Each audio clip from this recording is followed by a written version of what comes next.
Hi everyone, welcome to the Council of Graduate Schools webinar on preparing future faculty to assess student learning. We're lucky enough today to have two presenters, Ayanna Boyd-Williams, Assistant Dean of the Graduate College at North Carolina A&T University, as well as Colleen McLinn, Executive Director of the Center for the Integration of Research, Teaching, and Learning at Cornell University. Before we get started with our presentations, I'd just like to do a run-through of what our plan will be for today. We'll have three speakers who will speak for approximately 40 minutes total, followed by a question and answer session. Our first speaker will be Julia Kent, the Council of Graduate Schools, who will speak for approximately 5 minutes on defining the Preparing Future Faculty Initiative and outlining its core principles. Her presentation will be followed by Ayanna Boyd-Williams and Colleen McLinn, who will each speak for 15 to 20 minutes on their experience using the PFF framework and how it has translated to initiatives at their universities. A couple of technical support notes before we get started. A reminder that the webinar recording, as well as the presentation slides, will be emailed to registrants as well as posted on the Council of Graduate Schools website within about a week of the live webinar. You can submit questions through the GoToWebinar control panel at any time during the presentation. That questions panel is on the right-hand side.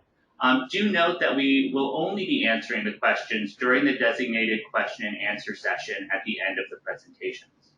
If you're having any sorts of technical issues or problems, there is troubleshooting help available at the URL below. The most common of those technical problems that we run into is with audio. So if you're having trouble hearing us, try switching to a different audio connection. You can change from the telephone to the mic and speakers or vice versa without leaving the session. If you're experiencing trouble with a telephone connection, you can click problem dialing in for an alternate phone number to dial. So with that, I'd like to hand the presentation over to my colleague, Julia Kent. Good afternoon, everyone. We're really delighted that you could join us on this first day of November and a Friday. I'm going to be introducing the work of our speakers by providing a little context on the CGS activities in which they participated. As many of you know, CGS best practice initiatives are designed to give member universities data, information, and resources to support graduate students at every stage of the student life cycle. And here is a graphic that shows how our projects support students through admissions, through completion, and onto successful career pathways. You might not be aware of the fact that our Preparing Future Faculty initiatives, which are located toward the end of that student's journey through graduate school, have been going on since 1993, when CGS launched the first Preparing Future Faculty consortium in collaboration with AAC&U.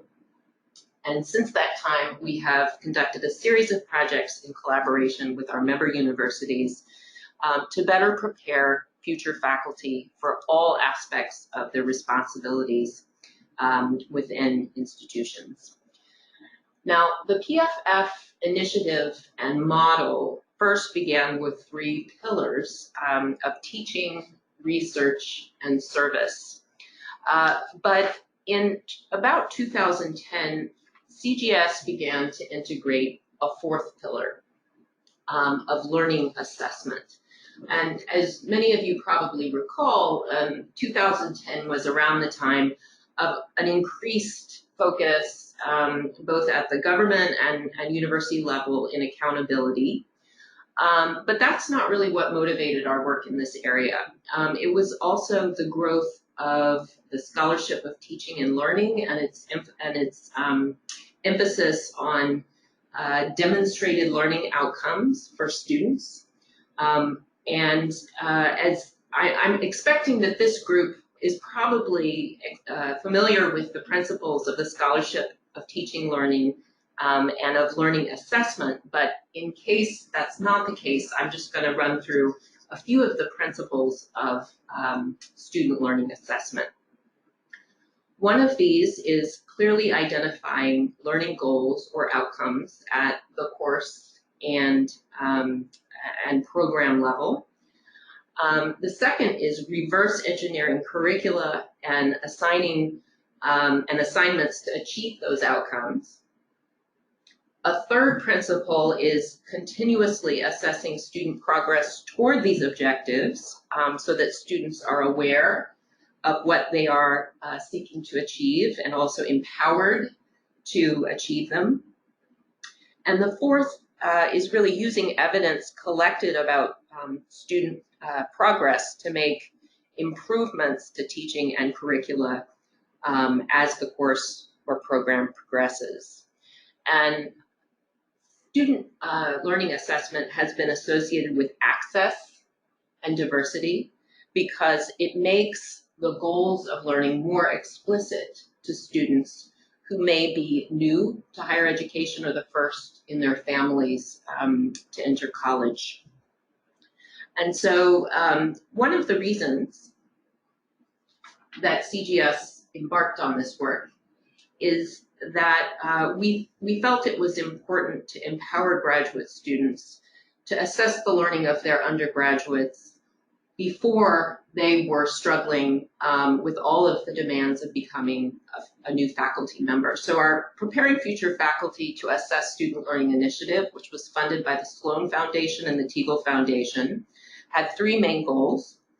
One was preparing a cadre of skilled graduate students to become champions for undergraduate teaching and learning upon transition to the professoriate. The second was developing a portfolio of sustainable activities and existing programs for preparing future faculty.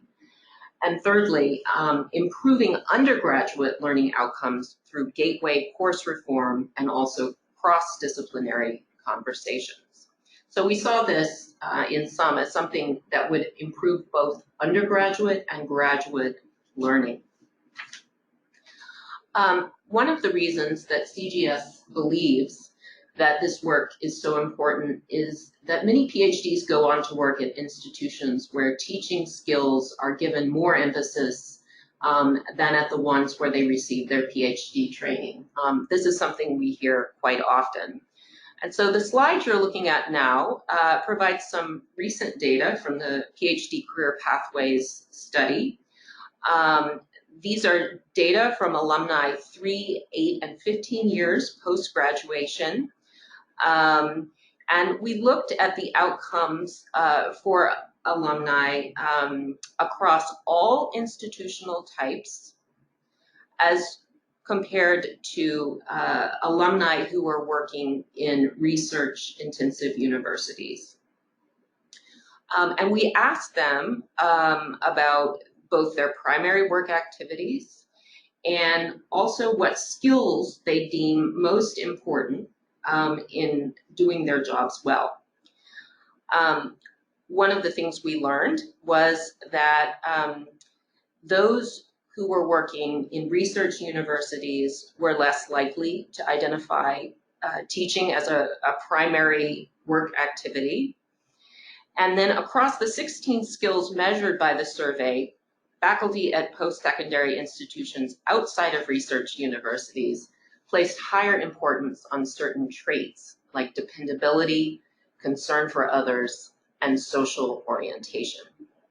And so I think the point we want to make here is that it's very important to give future faculty the opportunity to gain skills that may not be as important in the institutions where they're receiving training. So I'm going to let presenters talk about their own work in the context of the Preparing Future Faculty to Assess Student Learning project, but I'll close my introductory remarks with a few insights from a 2018 assessment of the program that we conducted in collaboration with the program participants. The first insight is that in designing a successful Preparing Future Faculty to Assess Student Learning project, it's incredibly important to model evidence-based teaching and learning. So in other words, to communicate to graduate students in these programs what the goals of learning are, and to help them understand how their own progress is being assessed. That seems pretty unsurprising, but it's worth thinking about that even as we teach graduate students how to assess student learning, it's important to model that for them. Second, it's really important to create cohorts of graduate student learners, and this is really something that is important in the SoTL model, which I know that Colleen will also be talking about, getting groups of graduate student learners who can work together to gain skills and knowledge as they become future professors. Third, making diversity a priority when developing and assessing programs.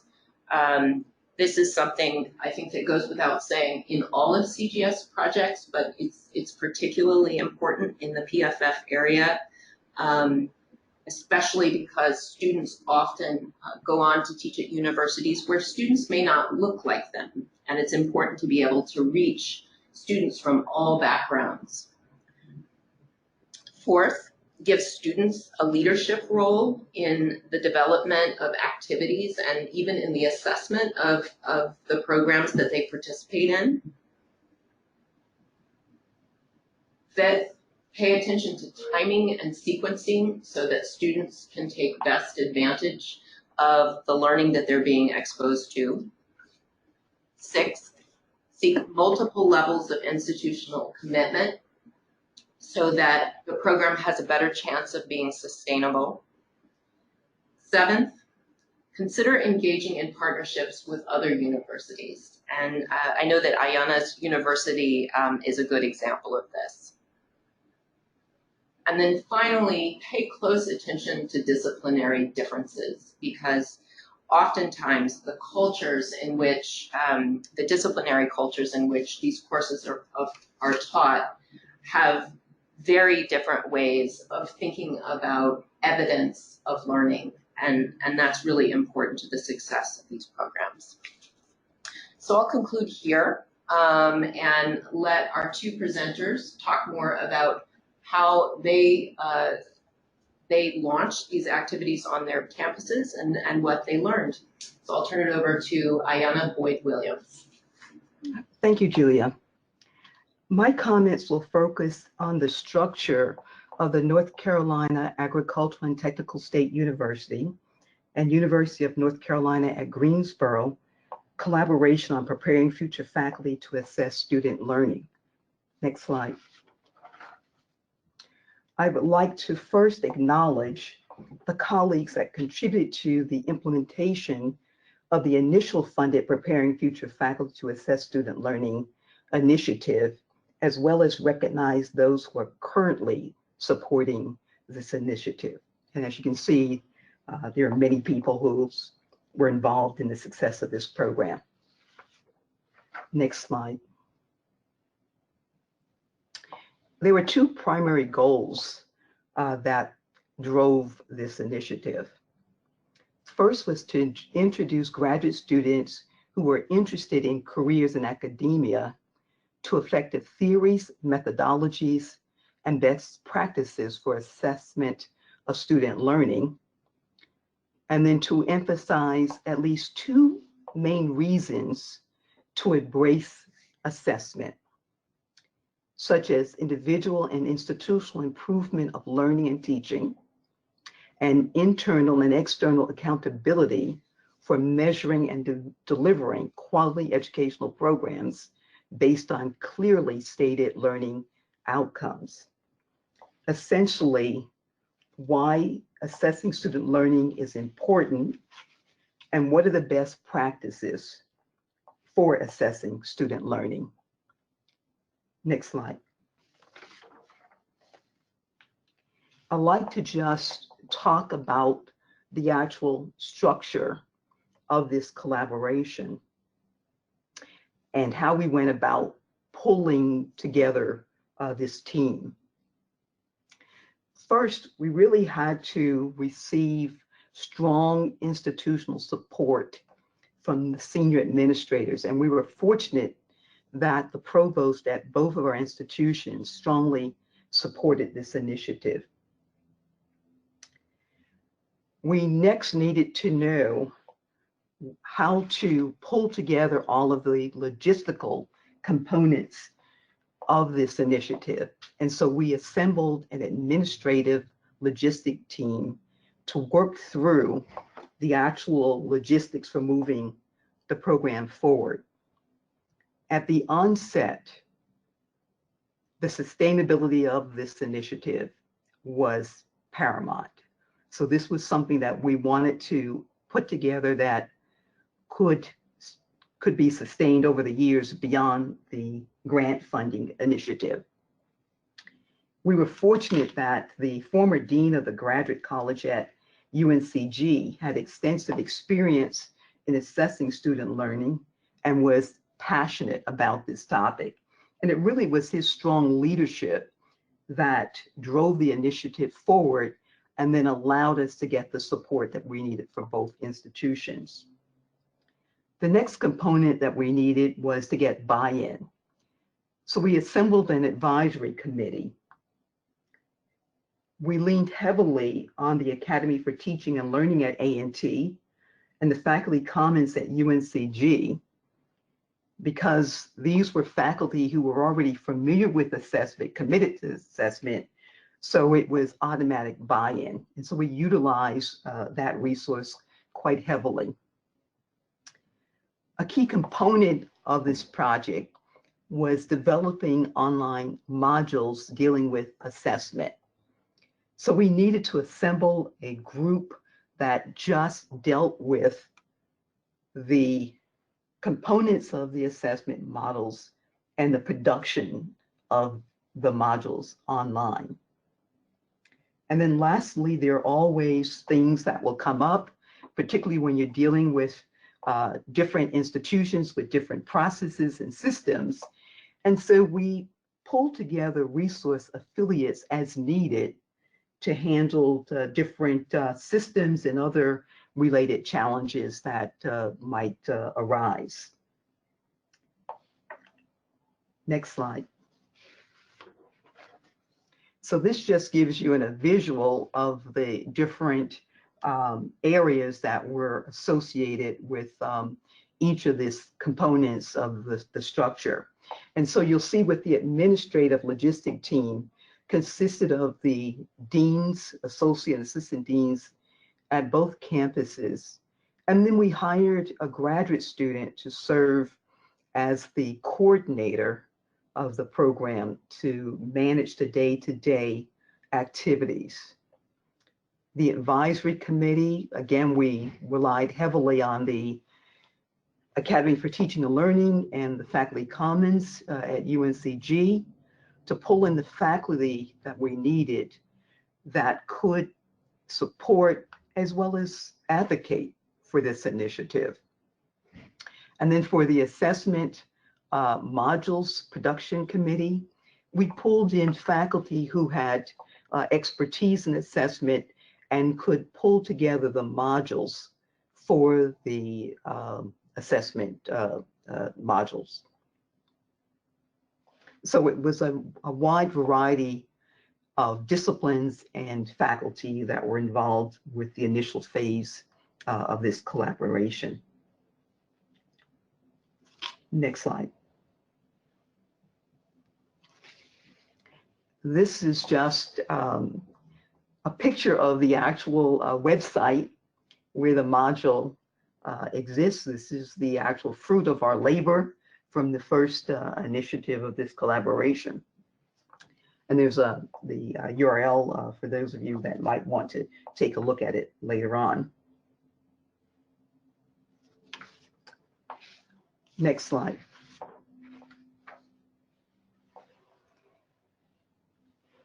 I want to talk just briefly about the benefits and some of the challenges that resulted as a result of this initiative. On the benefits side, as I mentioned before, Sustainability of this initiative was central and paramount.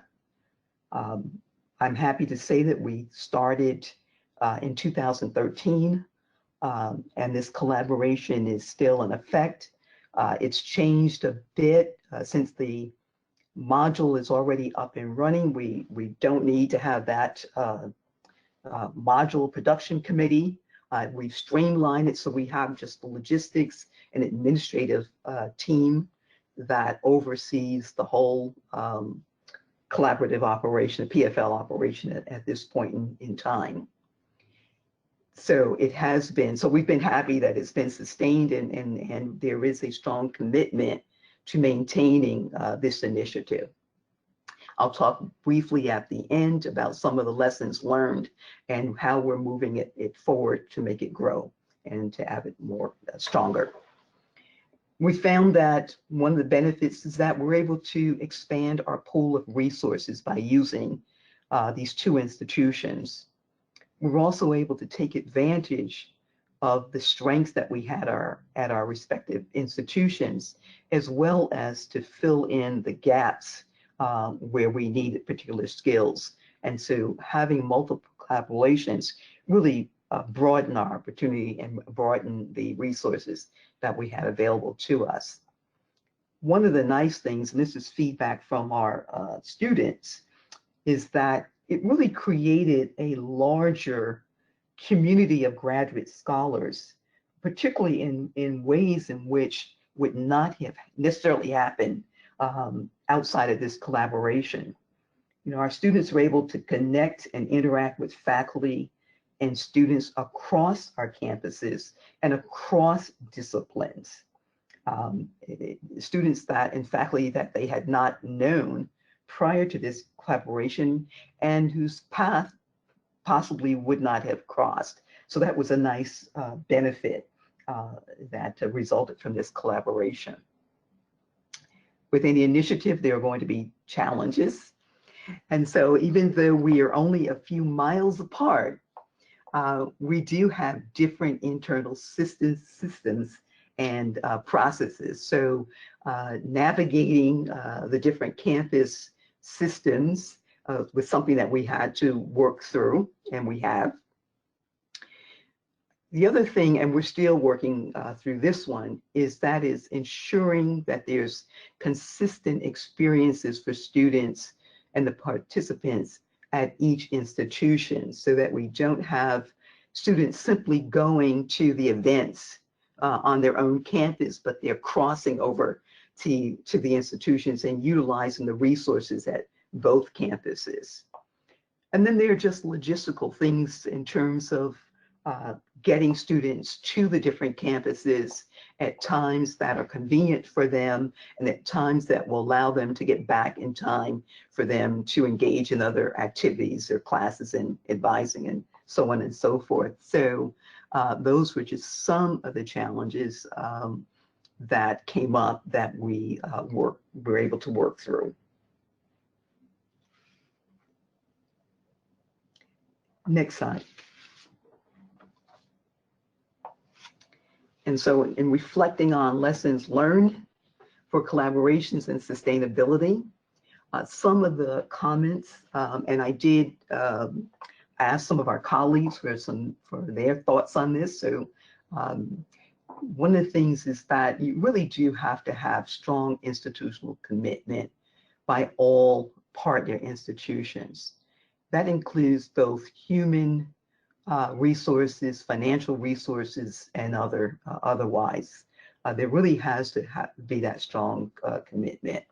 Initially, post the grant, we were happy and pleased to say that University of Greensboro really took the lead in making sure that the resources were available to sustain this initiative. But A&T, again, we're moving towards looking at how we can supplement what UNCG is doing. So you really do have to have that partnership, both in terms of human resources and both financial resources. The other thing that we discovered was, while we started with one graduate assistant who was the central coordinator of this initiative. I served as the contact person for A&T. It really was critical for us to have two people who were co-managing this. So we needed to have two graduate assistants who could co-manage the day-to-day operations and collaborations of the different projects. The other thing that we learned was that the material and the program activities needed to be made available to students in ways and at times that were convenient for the graduate students to work at their own pace. And so more attention now is being paid to offering online webinars, recording the workshops so that they're available to students. What we found is that there were many students who wanted to participate in the initiative, but the actual time of the workshops were competing with their classes and other kinds of responsibilities that they had. So, or that they needed information at times that were either before the workshop or after a particular workshop was being offered. And so utilizing the webinars and recorded workshops has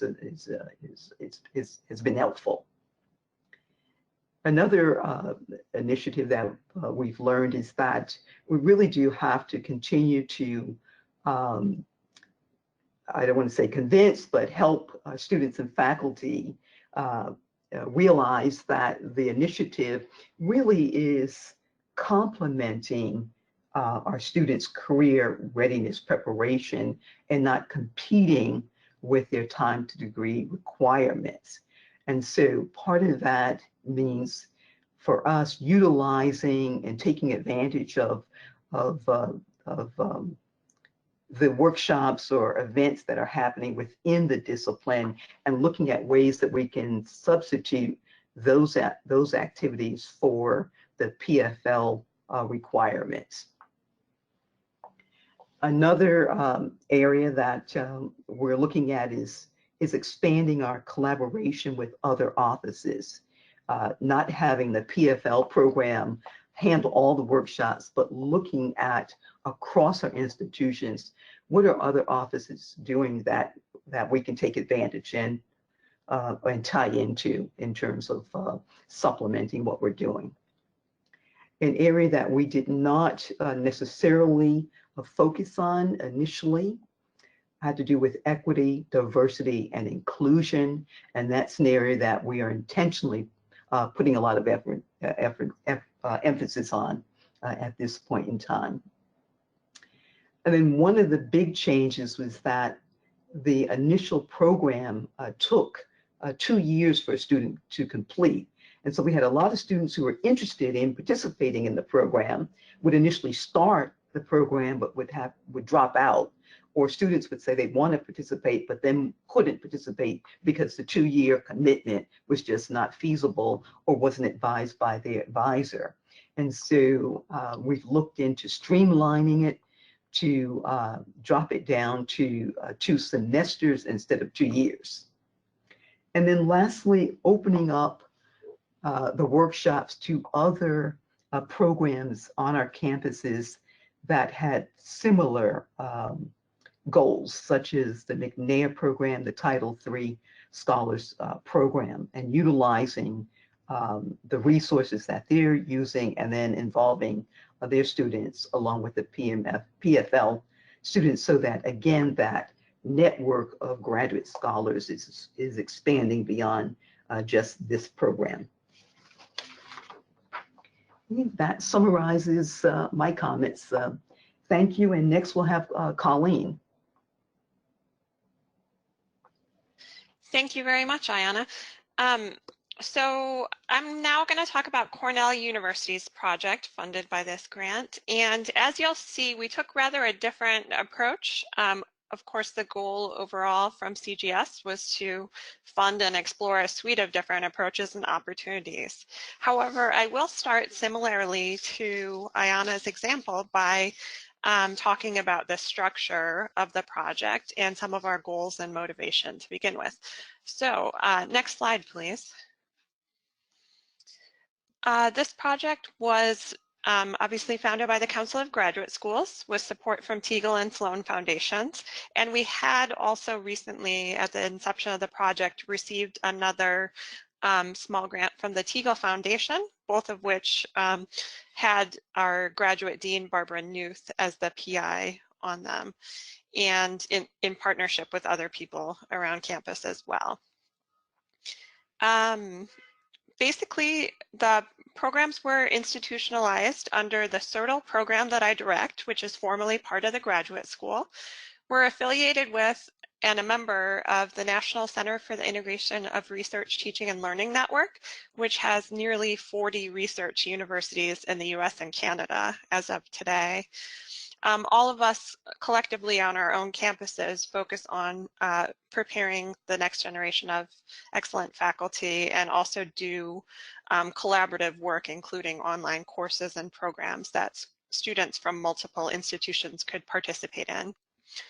As I mentioned, our Dean of the Graduate School, Barbara Newth, is the PI and got me involved in this right away when I started in the graduate school in 2012. I was kind of the program manager, so to speak, of the high-level day-to-day activities, but incredibly important in the partnership also was the Center for Teaching on Cornell campus. At the time called the Center for Teaching Excellence. They've now reorganized, rebranded as the Center for Teaching Innovation. So the prior director, Teresa Pettit, who retired just a couple of years ago, was a key partner on this and engaged several of her staff. We also, as I'll describe more further, hired some hourly graduate, student, and postdoctoral project coordinators. There were 4 different people involved over the term of the project at a deep level. And then finally, it was a great opportunity to partner with the Knight Institute for Writing in the Disciplines, where a number of our graduate students are instructors of record for required first-year writing seminars with a disciplinary focus. And it was a great opportunity to work with the Office of Undergraduate Biology and the Department of Physics, who had both at the time just separately received donor funding for a major active learning initiative where they were going to overhaul the instruction of gateway courses. And then finally, we collaborated with university diversity officers as well throughout the project to kind of shape it and make it relevant to a diversity of learners at both the undergraduate and graduate level. Next slide, please. So our motivations were very similar to the overall program motivations, that we really wanted to have alumni who were better equipped for a quick start in their faculty positions, both graduate students and postdocs leaving here. You know, assessing student learning is obviously a central practice, but many graduate students and faculty were reporting feeling unprepared for this aspect of it as they began. And we saw our emerging future faculty programs through SoTL and through other efforts such as the Teagle funding as providing a great opportunity to centralize some of this programming. Next slide, please.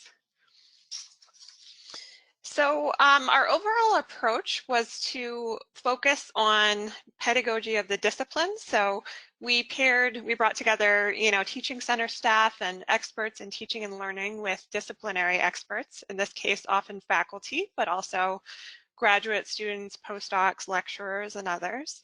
And we really tried to use these discipline-specific efforts to enrich what we were doing more centrally around future faculty preparation.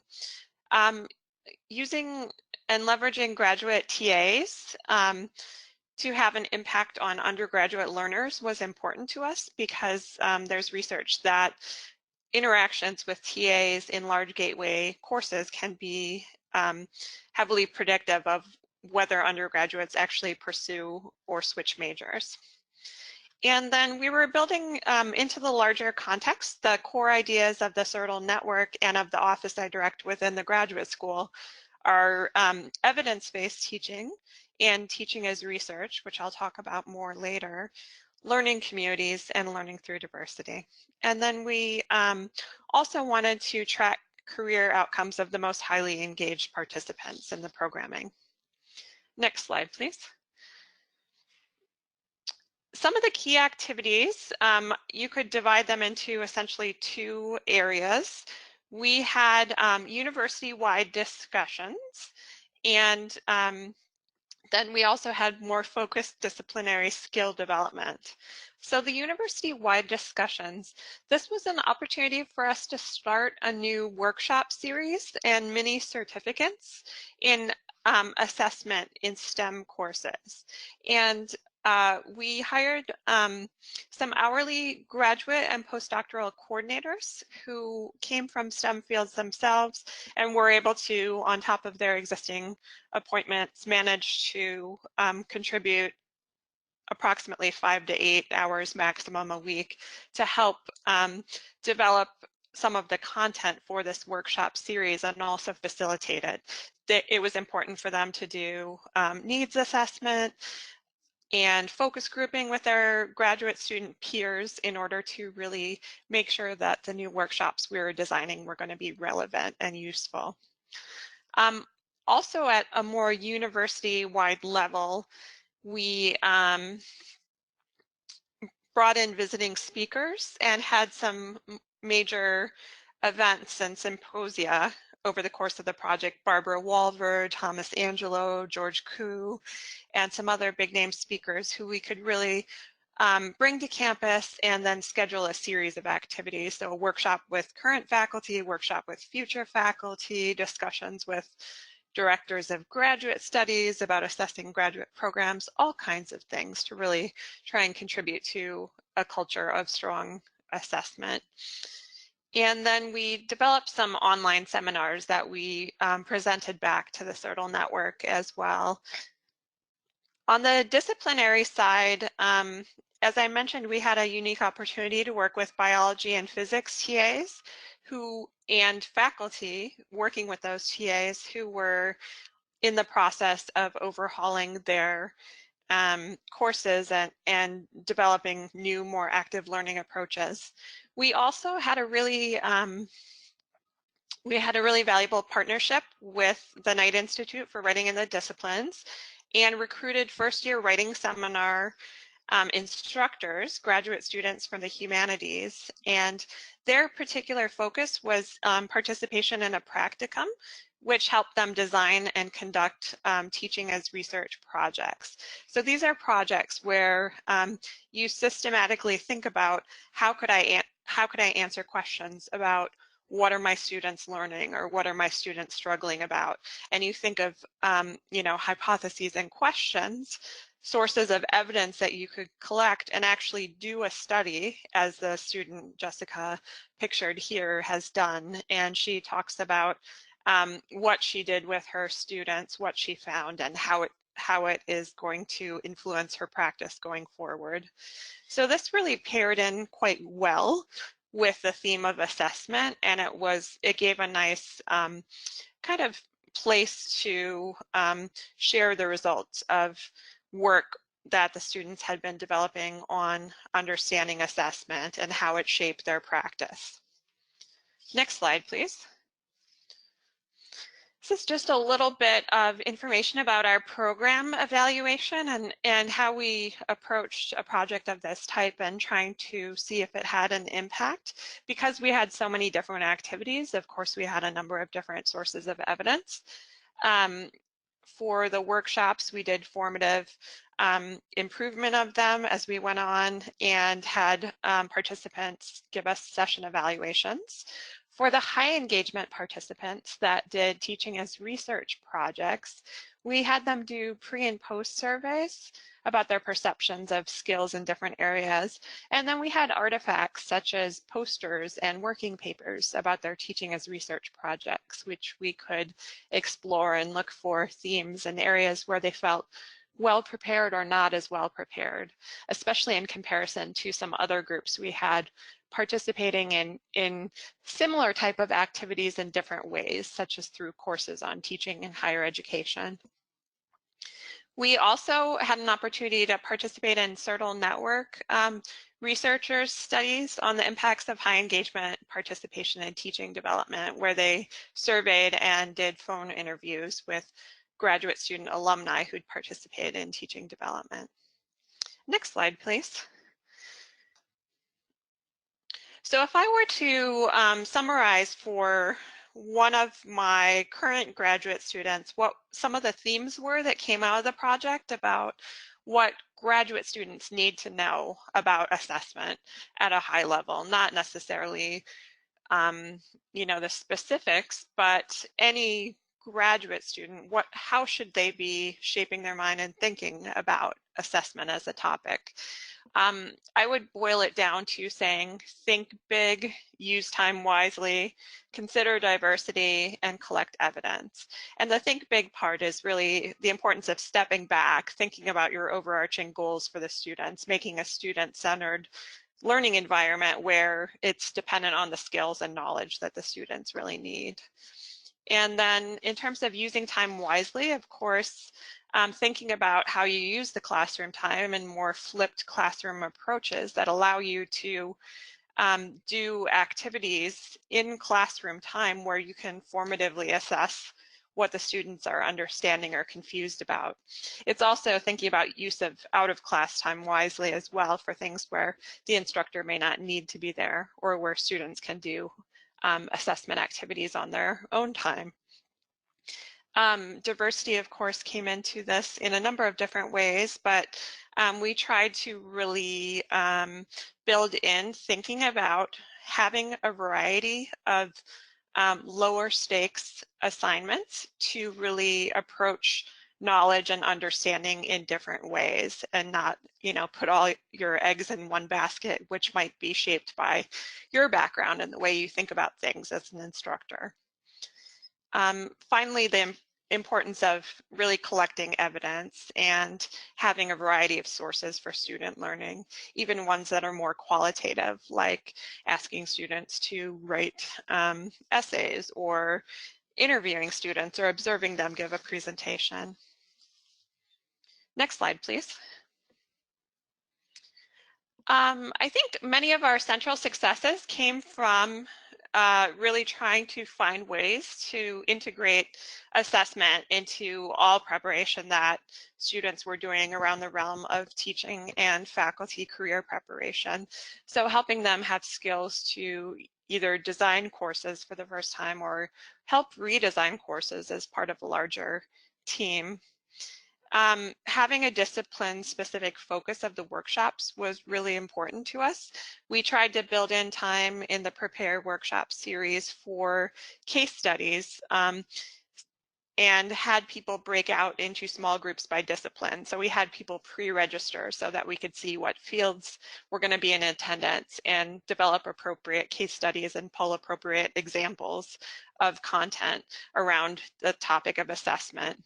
The future faculty involved as project coordinators, although time limited, were really able to dig in a few areas with careful kind of management and advance the project greatly beyond the time I had available.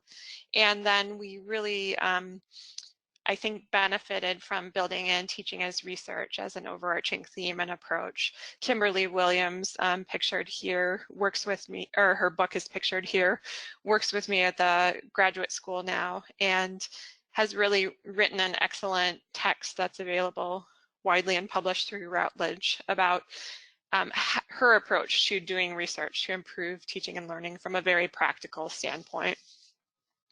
Next slide, please.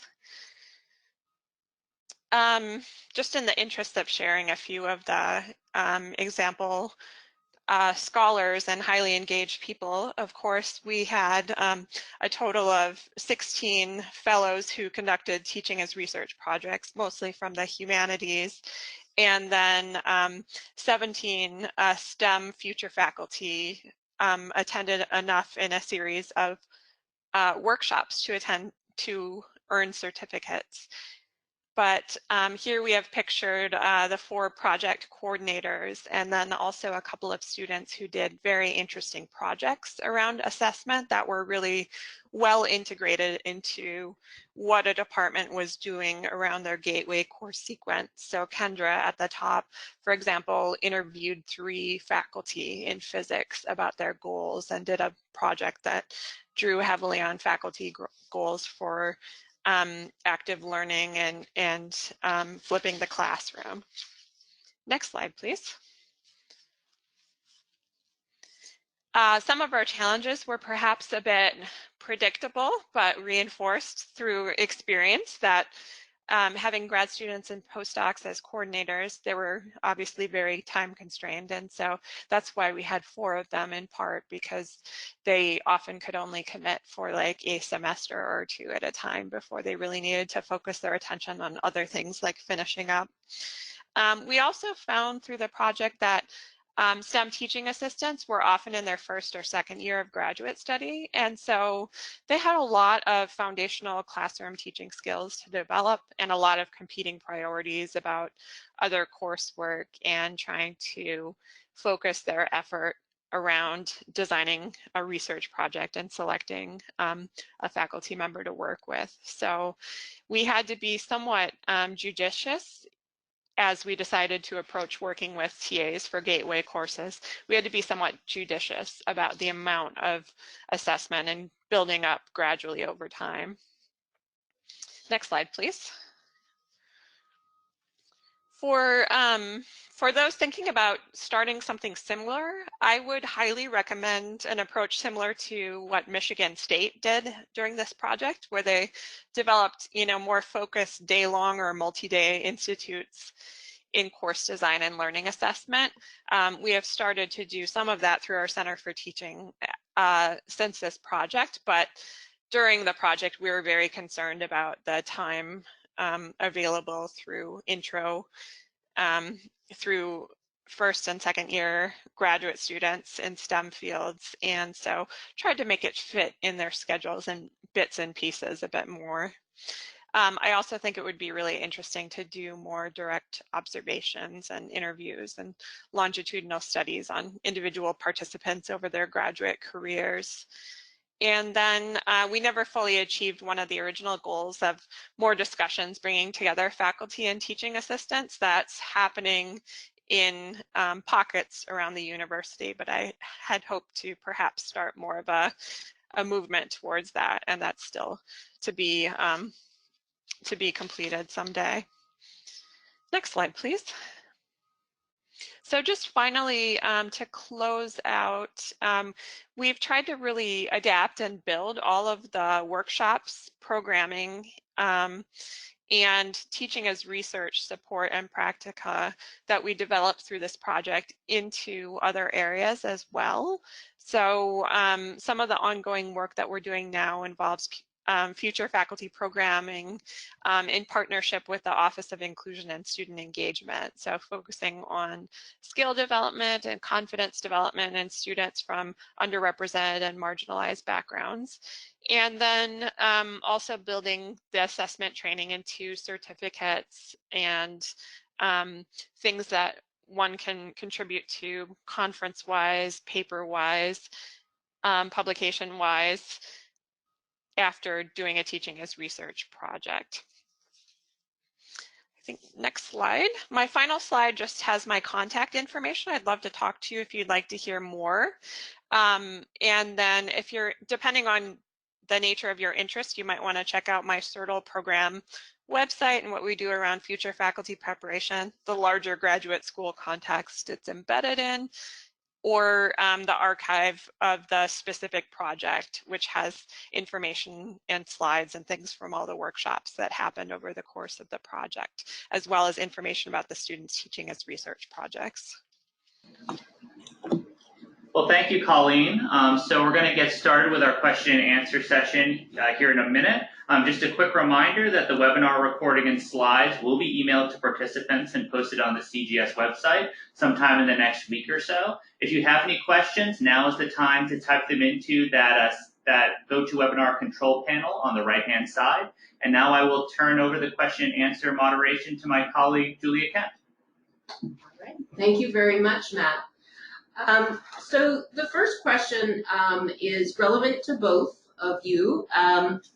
The question is, how do you prepare and assess students for work in different types of institutions, especially since you often don't know and the student often doesn't know what kind of job they're going to end up getting and taking?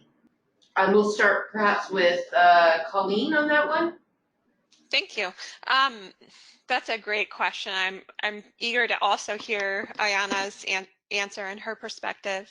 I think often when students are thinking about their institutional fit and where they would like to have a career, unless they themselves personally went to a liberal arts or community college setting in their undergraduate, they might need to understand the context better. So we like to have panels with faculty members talking about the day-to-day and their personal balance of teaching, research, service, their number of contact hours of courses they teach, and types of engagement with undergraduates in research and things like that.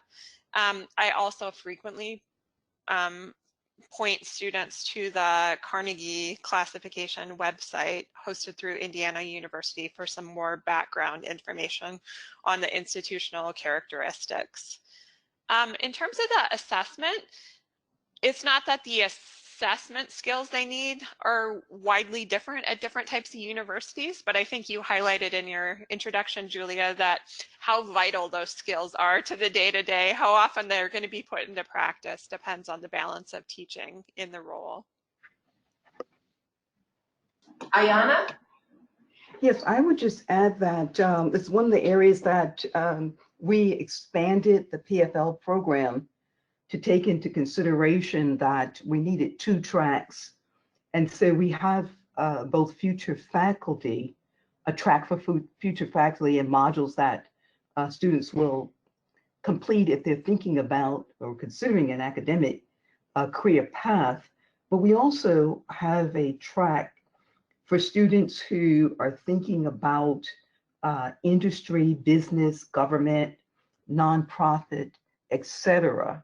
And we do both a pre and post assessment of where they are at the beginning, and then we have modules that will walk them through, and then we do a post assessment in terms of looking at how the modules, after each module, to see how the module has really benefited them in terms of moving towards their career path.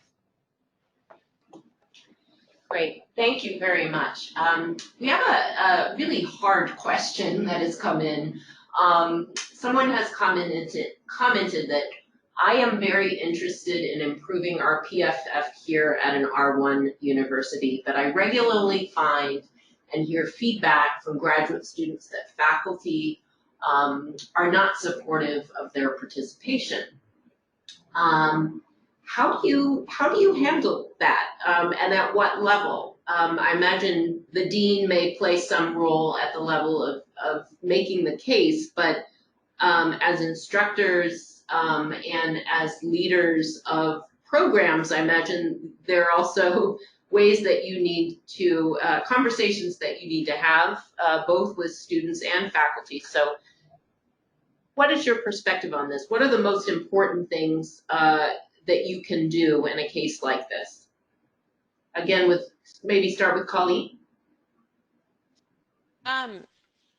So this is an area where I've actually seen some improvement since I started my position in 2012. At the beginning of my position, I would say that there wasn't a strong faculty culture of scholarship around learning and teaching at Cornell. There was actually a lot of innovation happening at the graduate student level and in graduate student programming, but sometimes faculty prioritize different things. I think it's important to be able to point to some of the research done by Mark Connolly at Wisconsin and others. I alluded to a SoTL network research study. Lucas Hill and some others in the SoTL network have found through their interviews and surveys that time to degree is really not impacted by engagement in teaching development programming. And so having statistics at 30, being able to reassure faculty on that, and also reassure them that time spent preparing now will serve the students well in their careers long term, because they'll be able to get their research off the ground more quickly if they're not having a complete trial by fire as a new faculty member on the teaching front. Great, thank you. Ayana? Yeah, I would just add that that's one of the reasons why we included an advisory committee, because that is a challenge to have faculty and both students, quite frankly, see the importance of that. And so by relying heavily on our Academy for Teaching and Learning at North Carolina A&T and the Faculty Commons at UNCG, that was just an automatic group that had buy-in to this. But the other thing that we do beyond that, so they were advocating for us to help us get started. But the other thing that we do beyond that is really look for ways in which we can tie assessment into the student's academic requirement, so that it's not viewed as time spent doing something else that they could be focused on their research. But we try to look at ways that they can incorporate in assessment. And so for TAs, if they have TAs, then we utilize those skill sets for all TAs versus just the students that are in this particular program. So really incorporating assessment within the academic program has helped us to at least move the conversation forward in terms of this is not adding on to time to degree completion. Thank you. We have a time for about one more question. There was a question about veteran resources. Do you have students who are teaching? I'm trying to understand the question, whether helping future faculty teach veterans who are undergraduates in their classes. I'm going to interpret it that way. Is this an issue you have discussed?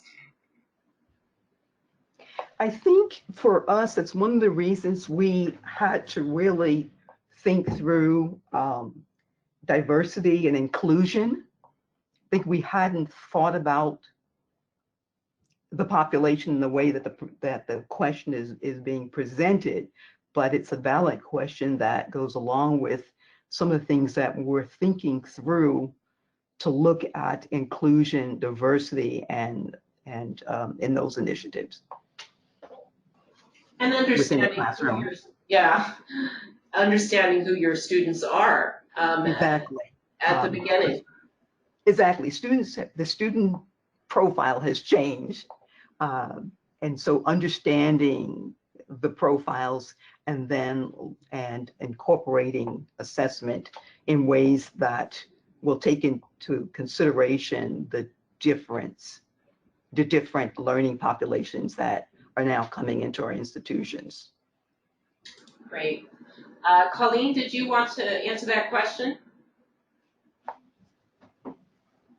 I would say that, some of our kind of very emerging early work in that area here at Cornell has been more around the realm of working with and creating a supportive, effective learning community for veterans in general, and using case studies about, for example, needs, backgrounds, concerns of student veterans in a research setting and outside the classroom as well as within. The tie to assessment hasn't been incredibly strong so far, but I'd be interested to hear more about what motivated the question. It's an important question. I'm glad it was asked. Yeah. Well, we really appreciate your time and expertise, and we'd like to invite our audience to check out the resources that have been presented in this webinar, and I'll let Matt Linton make a few final comments. Well, thank you so much to Colleen and Ayana for their wonderful presentations, and thank you to the audience for listening and participating today.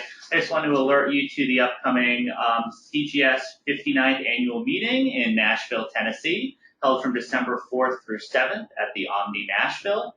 Also, as always, you can visit the CGS webinars page for more information on upcoming webinars as well as recordings of past webinars, and that's cgsnet.org/CGS-webinars. And definitely have an eye up on that for the 2020 webinar schedule, which should be coming in the weeks to follow. So thank you again so much for participating and being a wonderful audience, and we'll see you next time.